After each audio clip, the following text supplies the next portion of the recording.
YTBC, what's the deal? Well, it was a good, entertaining fight between two young heavyweights.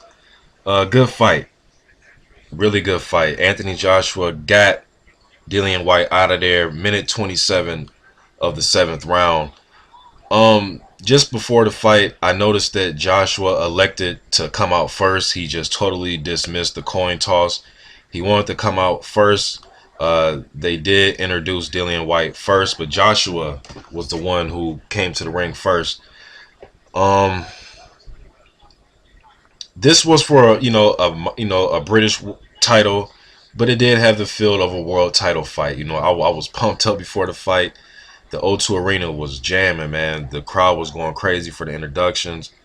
After the fight, even first round comes out, Joshua is just beating the hell out of Dillian Whyte. I mean, just the size difference, man. And on paper, one guy's 6'6", other guy's 6'4", 6'5" on paper.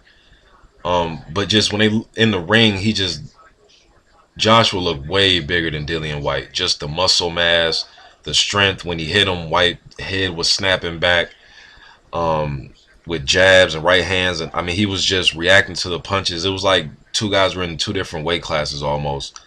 I was reading some comments on some websites, and some people were saying that they can't believe that Joshua hasn't got popped for banned substances yet. A lot of people think this dude's on steroids, but he is just huge, man. Like, I've seen some muscle-bound heavyweights, Ken Norton and Mike Weaver, Mike Tyson, Evander Holyfield, but just the muscle mass that is on Joshua is just incredible, man. He did get hurt. He did face some adversity. He got caught with a good shot by Whyte, and he got caught early. So that is an indicator that Joshua can be hurt, but he can come back from being hurt. But he can get caught cold early. He was able to come back. He controlled the action. He started gassing a little bit, in my opinion, after about the third round. Oh, in the first round, there was hitting after the bell. And I thought the fight, I was like, man, I hope this fight does not get called off, get waved off. Dillian Whyte and Joshua was going at it after the bell. Whyte was retaliating. Officials came in. The ring started to get filled up. I'm like, man, I hope they don't, cancel this fight, man. I was just hoping it didn't take that route, but it didn't. Whyte composed himself, went back to the corner. I thought Joshua controlled the action. He settled down a little bit, but he was breathing a little bit hard. But man, he did come back from some adversity in this fight. Whyte, he just couldn't take the shots. He was taking a lot of punishment, man. He showed a sturdy chin. He showed that he was there to fight. This wasn't a Gary Cornish or a Dennis Bogtov type of fight. He showed that he was there to fight and he was there to win. He was not, buttling, but he just couldn't. Just when he got hit with that uppercut, when he got hit with the uppercut in the seventh round, he went down. They waved the fight off. Eyes rolling in the back of his head. I mean, it was a nice shot. He went down like a sack of potatoes, man. Whyte or Joshua has crazy power, crazy punching power. But I want to see more. This fight right here doesn't mean that, hey, let's throw him in there for a title shot. It lets me know that facing some adversity and a guy that's willing to fight him back and that wanted to win as much as he did, he rose to the occasion. So good a good win for Joshua, but I want to see him step up even more. Probably, a top 20 guy would be good.